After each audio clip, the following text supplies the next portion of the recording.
আসসালামু আলাইকুম রহমতুল্লাহ। প্রিয় দর্শক, ব্রেকিং নিউজ আপনার স্ক্রিনে দেখতে পাচ্ছেন। মেসিত ওজিল, যিনি বিশ্বকাপ জয়ী একজন ফুটবলার, মেসিত ওজিল এবং রিসেপ তাইপ এরদোগান, তুর্কির প্রেসিডেন্টের ছেলে বেলাল, তাদের যে গাড়িবহর আছে দুর্ঘটনার কবলে পড়েছে, এরকম একটা নিউজ চারদিকে ছড়িয়ে পড়েছে। প্রিয় দর্শক, আপনাদেরকে বলতে চাই যে দুর্ঘটনা কবলে পড়েছে তাদের একটি গাড়িবহরের মধ্যে একটি গাড়িবহর, কিন্তু তারা যে গাড়িতে ছিল, মেসিত ওজিল এবং রিসেপ তাইপ এরদোগানের তারা যে গাড়িতে ছিল সেই গাড়ি কোনো দুর্ঘটনার কবলে পড়ে নাই। তাদের গাড়িটা খুবই ভিআইপি প্রোটোকলের মধ্যে দিয়েই চলতেছিল। প্রিয় দর্শক, তাদের গাড়িবহরের মধ্যে একটি গাড়ি ভিআইপি প্রোটোকল মানে ভিআইপি প্রোটোকল ওভারটেক করে যাওয়ার কারণেই কিন্তু প্রিয় দর্শক একটা সিএনজির সঙ্গে ধাক্কা লাগে এবং সেখানে সিএনজি চালক আহত হয় এবং তাকে জব্দ করা হয়, তাদের গাড়িটি জব্দ করা হয়। তো তেমন কোনো মারাত্মক কোনো ঘটনা ঘটেনি। তো এরকম একটা নিউজ চারিদিকে ছড়িয়ে পড়েছে। প্রিয় দর্শক, এ হচ্ছে সর্বশেষ আপডেট।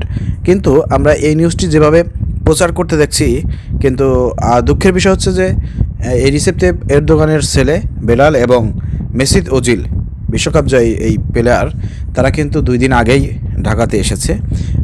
ডাকসুর ভিপি সাদিক কায়েমদের আমন্ত্রণে এসেছে এবং আপনারা জানেন যে প্রিয় দর্শক, ঢাকা মেডিকেল সেন্টার আধুনিকরণ করার জন্য এই তুর্কির বিভিন্ন সংস্থা, তুর্কির সহযোগিতায় কিন্তু এই মেডিকেল সেন্টার আধুনিক করা হচ্ছে এবং সেখানে উদ্বোধন অনুষ্ঠানে কিন্তু মেসিত ওজিল এসেছিলেন এবং এই রিসেপ তাইপ এরদোগানের ছেলে এসেছিল।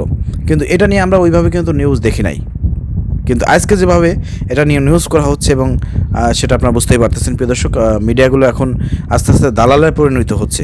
তো এই বিষয়ে আমরা বলতে চাই মিডিয়াকে যে দেখেন, দালালি করেন না। দালালি এর আগে যারা করেছে তাদের কিন্তু অবস্থান বাংলাদেশে এখন নাই। দালালি করলে কিন্তু পিঠের চামড়া একটারও থাকবে না। সবসময় সঠিক নিউজ তুলে ধরেন এবং সবাইকে মানে আপনারা দেন, জায়গা দেন, নিউজে জায়গা দেন। আপনারা জামা শিবিরে কোনো নিউজ করতেছেন না, এটা অবাক হচ্ছে দেশের মানুষ। তো আপনারা যদি আবার সেই ফাঁসিবাদের আমলের মতন যদি দালালি শুরু করে দেন, চাটু করতে শুরু করে দেন, একতরফা নিউজ করেন, তাহলে কিন্তু দেশের জনগণ আপনাদেরকে আবার বয়কট করবে। অর্থাৎ আপনাদের কাছে আমরা আশা রাখি যে আপনারা বস্তুনিষ্ঠ এবং সত্য নিউজ করবেন। প্রিয় দর্শক, শেয়ার করে সবাইকে দেখার সুযোগ করে দেন।